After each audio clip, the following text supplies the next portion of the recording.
morning, everybody. Are you a little confused this morning?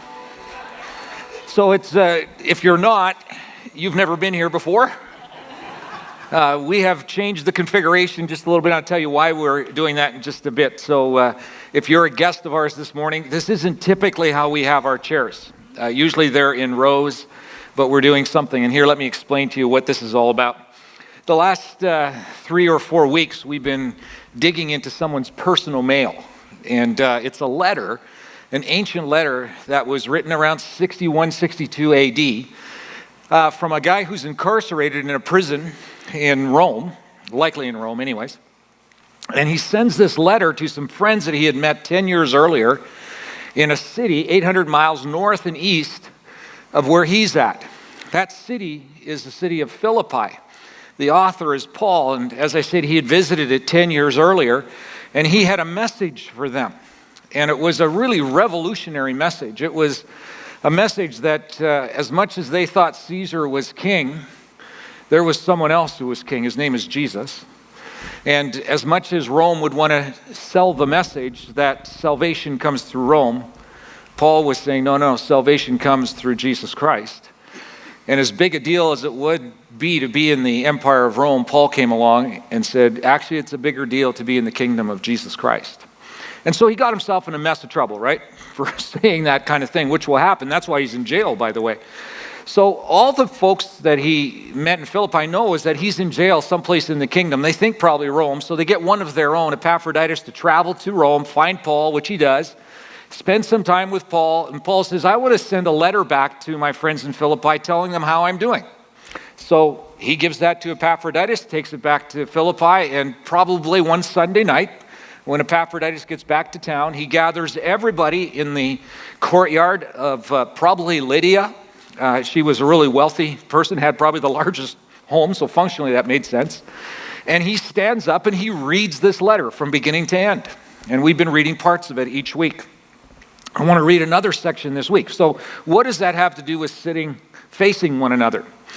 Well, I wanted you to use your imagination this morning that you're back in that courtyard of Lydia's home, where you're in a circle looking at the other people who are part of your church family across the circle from you. Because what Paul writes about is he writes about the relationships of the people within that circle. Some unique qualities and aspects of those relationships. And I think it's a really profound thing that he has to share with them. So we thought we'll just mix it up a little bit. We'll be in that circle together, look at one another, and learn from what Paul would have taught his friends. Does that make sense? If not, it will at some point, I hope. That's hopefully where the plane lands, right? It makes some sense in the end. All right, so before we get there, I want to read this little passage of scripture that Paul shares, and then we're going to get back to it a little bit later. So here's what he writes in Philippians chapter 2, verses 1 to 5. Here we go. I'm looking at a side screen that's not on. Is there any encouragement from belonging to Christ? One of the questions he asked. Any comfort from his love? The answers are meant to be yes. Any fellowship together with the Spirit? Are your hearts tender and compassionate? And this is what he says to him. Then make me truly happy by agreeing wholeheartedly with each other, loving one another, and working together, see that, with one mind and purpose. Don't be selfish here. Now he's telling them some direct information. Don't be selfish. Don't try to impress others. Be humble. Thinking of others is better than yourselves. Don't look out only for your own interest, but take interest in the others as well. So we're going to look a little bit of where that comes from and why that would be significant, and we're going to do it by looking at each other. Cool? We're okay? All right, so for now, if you'd stand, let's express our love and devotion to Jesus by singing. So if you want to turn your heads this way, give your necks a bit of a break. You'll be all right. So back to where we started for just a second. Use your imaginations, okay? We're in the courtyard of Lydia's home. There's 40, 50, maybe 100 of us, something like that. That's maybe about the size of the church over the time that from where Paul had started it to 10 years later. We don't know exactly what it would have been. But likely they were all together that Sunday night as Epaphroditus stood up and cleared his throat and began to read that letter. And as we know with the portion that I read just earlier, he has some things to say to them. Paul has some things to say to them as a whole church family really important things. You see, Paul doesn't know exactly what's gone on the last 10 years, but Paul's a smart guy. He knows about human relationships, especially human relationships in larger contexts, like families, like church families. He knows from time to time, because he's seen it, he's experienced it himself, not everybody is unselfish all the time. Go figure, right? No, I'm talking about your family. I'm talking about you and me.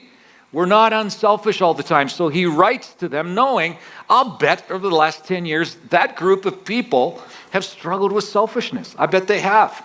I bet that's part of their story. And I'll bet from time to time, because it happens in families, they try to impress each other that they're better than what they are, or they know more than what they are. Right? Or they know more than what they know. And again, that happens in your family and my family as well. From time to time, I know this is like a shocker right here, right? We struggle with humility. Yeah, we do. We all do. And so Paul's going to address that because he's concerned about something. He will tell them, like don't think more of yourself than what you should. In fact, think more of others than you think of yourself. Think more highly of others. Where's he going with all this? Here's what it is. Paul loves Jesus Christ. Now look what he's done with his life. But Paul has this conviction that the church, the local body, is meant to be a reflection and an example of who Jesus is. That when people see the church, when they engage the church, when they're part of our group, that we function as people who aren't selfish. We function as people who don't have no compulsion to impress one another with who we are. That we actually live in a place of humility. That means we don't have to push, presume, pretend, none of those things. We live transparently. This is who I am. We have a little sign outside, by the way, if you've seen it, no perfect people allowed. We actually believe that's the case, right? So that's the way it functions, right? Just because Paul and Jesus say that's the way it's going to be, that's the way we all work, right? No, not really. Because we're human. And Paul understands that. And he is so concerned for this group that he writes these comments. And then it's almost like he gets through those comments about how it should be. And he realizes, well, hold on just a second. What if no one's ever seen a model of what that should look like? What if no one's ever lived in that kind of community or that kind of a family before? And I throw those ideals out there, they're just going to scratch their head and go, I don't know what you're talking about. I don't. I might have seen a glimpse from time to time, but really that's like day to day you function like that? I've never seen anything like that.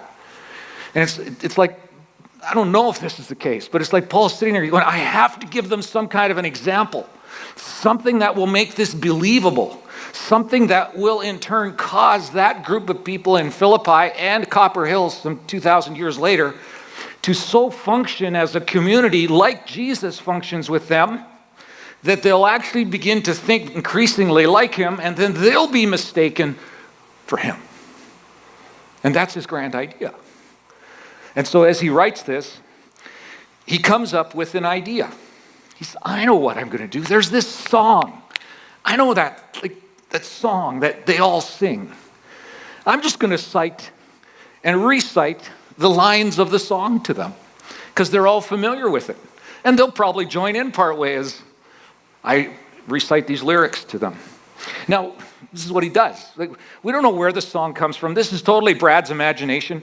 There's nothing in the historical record that would even suggest this is remotely true. There's nothing in the Bible that says this was this. So just after I say it, forget it. It's just my imagination. But I wondered where the song came from. And I imagined Paul 10 years earlier languishing in a prison in Philippi because, by the way, he had said those things about Jesus being king and the kingdom of God being the real kingdom and salvation coming from Jesus. And then he went ahead and he cast the demon out of a little girl. Remember that? And she was making money for her owners. Owners, that's a bad thing, right?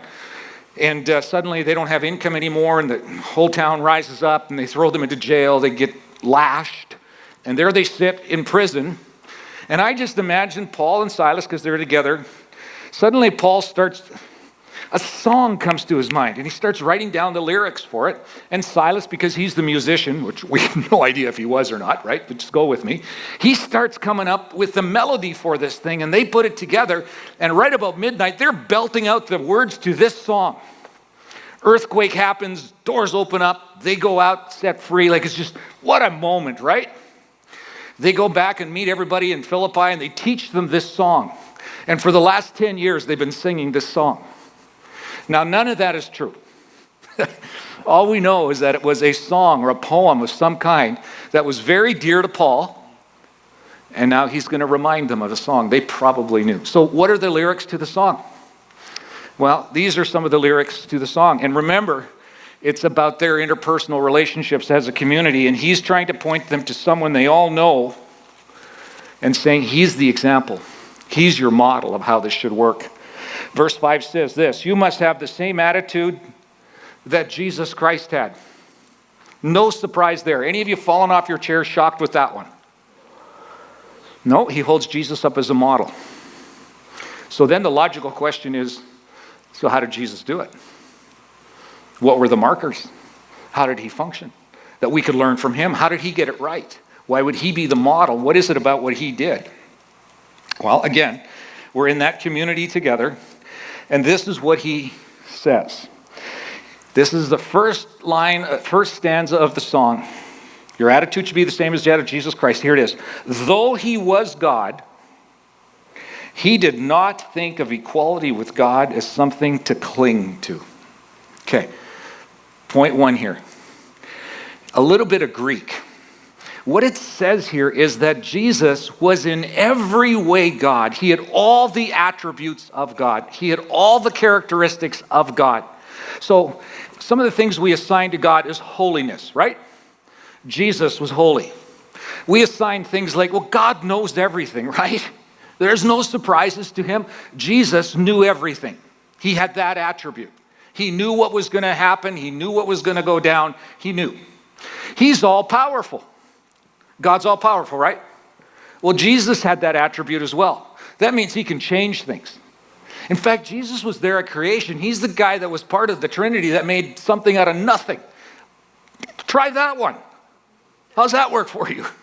He's all-knowing, he's all-loving, he's got all those characteristics and attributes of God, right? He possesses them all. Because in every way, he would be, as the Greeks would say, morphe theo. That means he is in God. He is like God in every way. He is God. And he possesses the throne. That throne. Well, not exactly that throne. It's a little, that's impressive, isn't it? Nothing compared to his throne. That's a poor facsimile of his throne. But it's there to be a symbol of the throne is his. Jesus reigns on that throne. It's all his because that's the throne where God exists, and that is him. And then it says, though he was God sitting on that throne, he did not think equality with God something to cling to. What's that mean? That means that Jesus knew that he was God, had all the attributes. And if you look at the Greek word here, the Greek word for what he does and what he sees in himself is the word harpigmon. Harpigmon. You don't have to remember that, except everybody in that society was harpigmoning, just like we harpigmon. What's that mean? It means this. We're all programmed to take our best stuff and leverage it for our good. Who in all the world takes their best stuff and leverages it for someone else? They're not wired like that. Intuitively, as human beings, we take our advantage and we advantage it for ourselves. And what he's saying is that what's common in Greek and Roman culture, and Caesar was the epitome of this, Caesar took his power and his might and his glory and his fame and his honor, and he made more of it for himself. He took it and used it for his benefit completely. And everyone looked at Caesar and says, that's normal. That's how it works. Some of you work with people like that. Some of you live with them. Some of you are them. Where we take what we have and we recognize what we have and we see how that can be used for our good and we leverage the life out of it. And what The song says, and what the people were singing, Jesus had the throne. He had all of the attributes of God, and he did not harping on them. He didn't cling to them. He didn't grasp them and go, they're mine, and I leverage them. I'll do it for good, but they're mine, and I'll use them for some honor and glory for myself. He didn't do that. He didn't think that way. Now, that could never apply to a church family, could it? Oh yeah, it could. That could work. Couldn't it? That could work. And this is what Paul is pointing to. It's an interesting thing to me. Every year, I think maybe even a couple of times a year, Forbes magazine, the magazine to the rich and famous and wealthy, okay, produces a list of the top 20 billionaires in the world. They just did this in March again. You might have seen it, right? Bill Gates, for the last several years, has been number one. Poor guy's suffering today. He dropped one spot. Not good for Bill, right?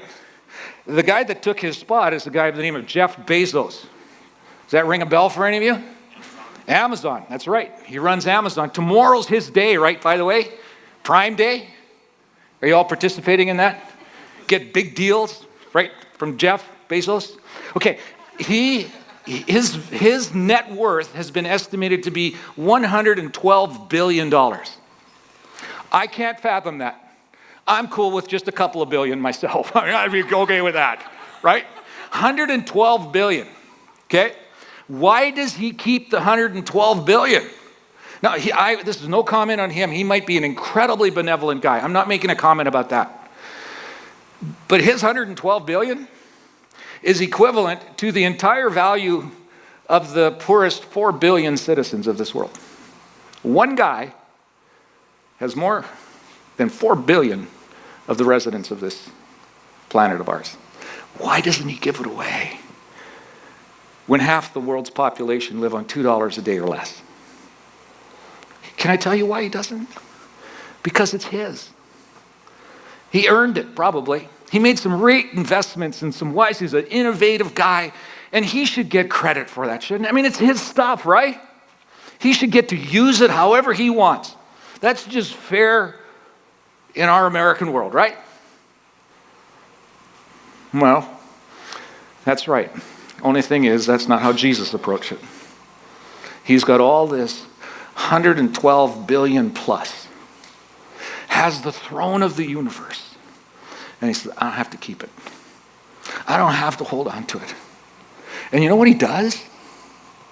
The next verse tells us what he does. It says, instead he gave up, or he emptied himself. Kenosis is the Greek word. He kenosised his divine privilege. He just gave them up. And he took the humble position of a slave and was born as a human being when he appeared in human form. Do you know what that would be the equivalent of? That would be the equivalent of Jeff Bezos taking all of his possessions and dumping it at the curb and saying, it's all yours. You go ahead and take it all. I'm giving it all up. I don't want it. You can have it. I leave it all behind. I will still be Jeff Bezos. I'm not going to give up my identity and who I am as a person, but you can have it all. His family would have him locked up. Because you just don't do that. However, that's what the King of the universe did. He has all of this God attributes. Never gives up his godhood. Understand that. He does not become not God when he comes into this world. He is God incarnate. And he empties himself of all of his attributes, his God attributes. Go figure. It's hard to, words fail us to capture this. But this is what he does. Empties himself of all of his God attributes. And if that wasn't enough, you know what he takes on? He takes on the attributes of human beings. Human beings who have limited power, limited knowledge, who don't know everything and can't do everything and are just limited. He takes that on. Now, he doesn't give up his godness. That's really important. He remains God 100%, and he doesn't go like 50% God, 50% human. He's 100% God, 100% human. That's a hard equation for us. But that's how it works. So the king of all the universe doesn't think his attributes are necessary to hold on to for his own benefit, empties himself of that, takes upon himself the attributes of a human being, the limited attributes, but get this, not just an ordinary human being, the attributes of a slave. Now, we've got some history on that one, don't we? So he has lowered himself even lower than a garden variety ordinary human being. He has put himself under the authority of human beings. Crazy. Can you comprehend that? That is absolutely amazing. And he says, people in Philippi, people at Copper Hills, why don't you give that a try? Why don't you empty yourself of all of your glory? Empty yourself of all of your stuff, your preferences. Just hang it out there and take upon yourself the most humble of positions and postures and see how that works for you. Give it a try, because that's what the King of the universe did.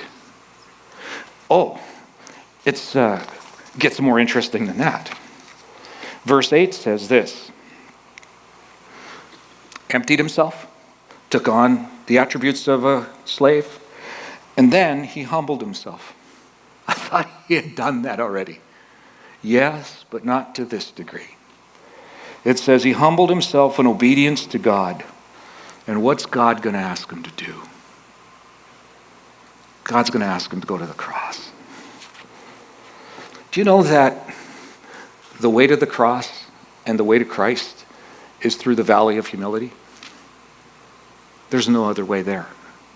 You will not find the cross if you're going to hang on to your stuff. You'll not find Jesus if there isn't the level of humility that says, I would cash in all of my stuff. I would empty myself of all of it for the sake of knowing the King of the whole universe, who emptied everything that he had, became less than even what I am. He became a slave. And then he went all the way to that cross. And he invites me to live that way with him. And I will not do it if I don't go through the valley of humility like he does. It's a profound story, this story of ours. It's shocking, it's stunning, it's otherly. No one has a story like this. Toward the end of Jesus' life, he gathers his friends in a circle again. Isn't that interesting? Jesus circles people up regularly. It's the Thursday night before his death on Friday and his resurrection on Sunday. And he's going to sit down and have a meal with his buddies. And as he sits around the table, he does what the King of the universe, who empties himself of all of his godly attributes and becomes a servant. Guess what he does? You know the story, right? Gets a basin of water, and what does he do? That's right, he washed their feet. Their dirty feet. He goes from person to person. Because that's what the God of the universe, the King of everything, does if he's emptied himself of everything. It's the natural, it's the only thing you can think to do. Maybe we could try that. Maybe we could serve to that level. You see what happens in a community of Jesus followers when they're like him? They do ridiculous things for one another. They serve in those kinds of ways. No reason Paul points to Jesus and says, church in Philippi, church at Copper Hills, that's the standard. That's how you do things. After washing their feet, Jesus takes a loaf of bread, he breaks it, takes some wine, pours it into a cup, passes it around, and he says, guys, King of the universe here, in a few hours, my body's going to be broken, and my blood is going to be spilled out, and I'm going to die. This is where this goes. This is how this ends, guys. And I want you to remember, not even so much what I am about to do in the future. Do that. But I want you to remember who's done it. I don't want you just to remember the cross. I want you to remember who went to the cross. The God of the universe, who emptied himself of all of his godly attributes, took on the attributes of a slave, walked through the valley of humility onto a cross, and it's him who gave up his life, not just as a hero for a good cause. He gave up his life so that while he could do that, he could take your and my sins that separate us from God, put them on himself. So it's not just a physical death now, it's the weight and the guilt of the universe on his shoulders. The one who's king, the one who's God, does that. And Jesus does this wonderful thing that Thursday night. He says, whenever you think about it, whenever you get together and you think about it, you get to reorient your life. You get to reposition your thinking and understand who died for you. And I'm going to give you a little bit of bread and a little bit of juice, and it's going to remind you of who I am and what I did.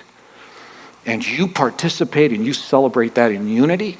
And it's interesting, when Paul writes instructions on that, he says, do it in a way where you are connected and in a good, healthy relationship with each other. Do that in that kind of tone, in that kind of spirit, and then you come in unity before the King of the universe, and you celebrate that. So this morning, we're going to dramatize that again. We're going to share communion together. Remember as you come, not just that he was on the cross, but who was on the cross and who he did that for. So here's what we're going to do. The band's going to come. We're going to have you come up this way, if you would. The elements are up on the stage. And if you can loop back around to the walls and take your seats again, that's going to help with some flow. So let me pray. Jesus, King of the whole universe, the one who rightfully owns that throne, the one who abdicated in the prime of his life, so to speak, gave up his all-access card, came into this world. And Jesus, if you had just come as a hero with a great cause, that would have been worth following in itself. But you came and you took upon you the attributes of limited human beings, and at that, slavish human beings. And you put upon yourself the sins of the whole world, all of us in this room included. And you crawled up on a cross because you were going to be obedient to your Father. And you gave your life. And you didn't think it was too much. And you didn't go kicking the dirt reluctantly.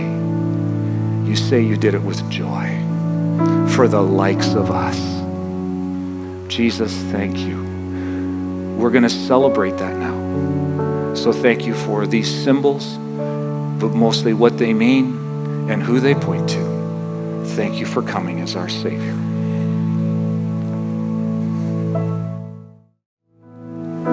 Amen. So one more time to the courtyard of Lydia's home. You may be seated.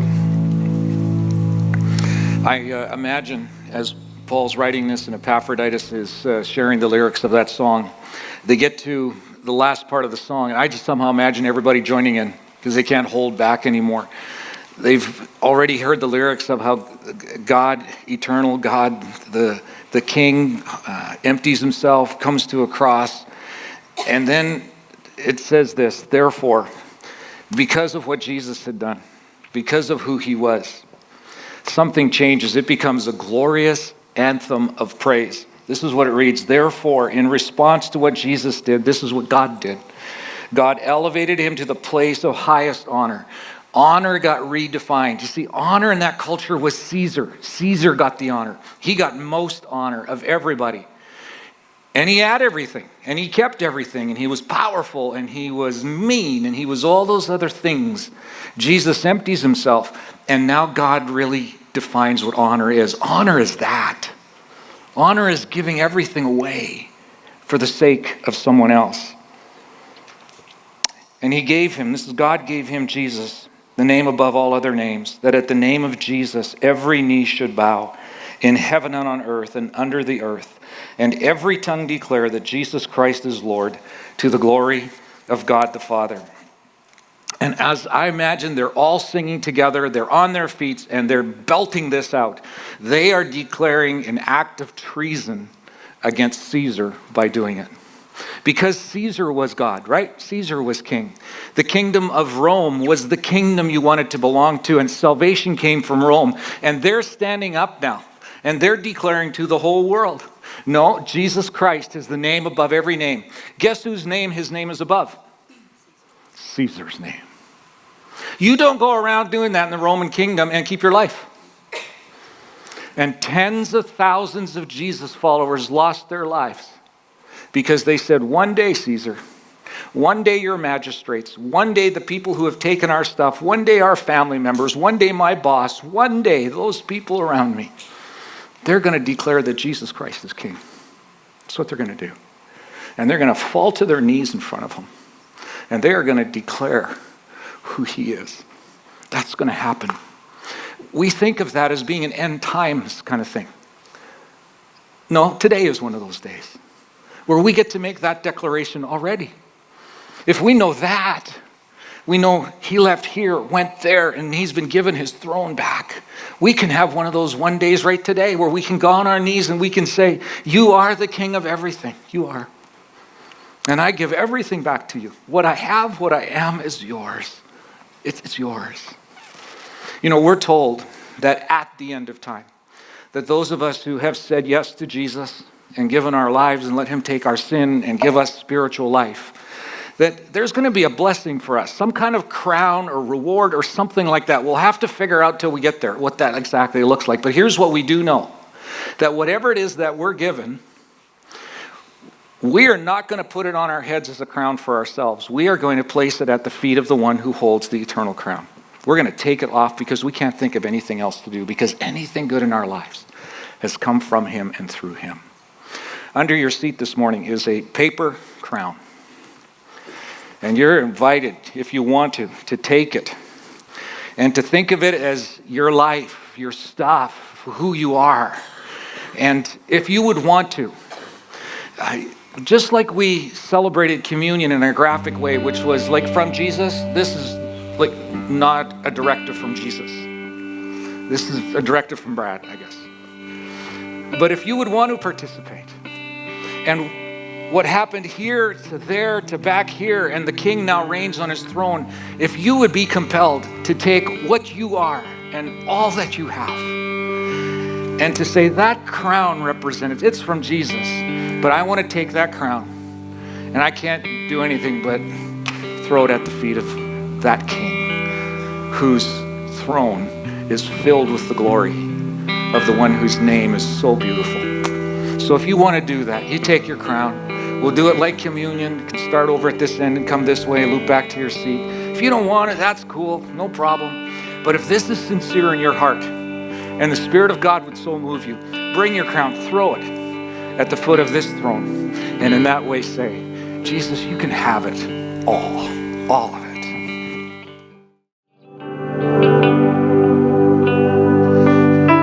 It's such a big deal to call ourselves a Christian church. It's such a big deal because the one who we follow is the one who we have celebrated this morning, who really did what he did. Does it not make some sense now why Paul would write to that community of people in that courtyard of Lydia's home and go, I want you to think like Jesus thinks, where he gives himself away for you and sacrifices everything he has for you. And this is who our leader is. This is our Savior. This is who we're meant to be mistaken for. And I think it's his goal and his aim here at Copper Hills to increasingly help us think like him so that we'll be increasingly mistaken for him in this world. Jesus, thank you for inspiring Paul in that prison, the day that he wrote these words. They reflect you, Jesus. It's how you think about this world. It's how you think about us. Evidently, there is no limit to which you won't go to rescue us and to put yourself in such a perilous place, all the while remaining God. We want to be like you. We want to operate as a body and a family in that kind of way. To be unselfish like you, to be humble like you, to think of each other as better than ourselves, to not just look after our own interests, but the interests of others, just like you did for us, Jesus. So if you'll be patient and form us into that, we're convinced that more and more people will believe what you say about yourself. So for your fame now, Jesus, beginning even this week, this day, may people mistake us for you. This we ask for your sake and in the power of your great name. Your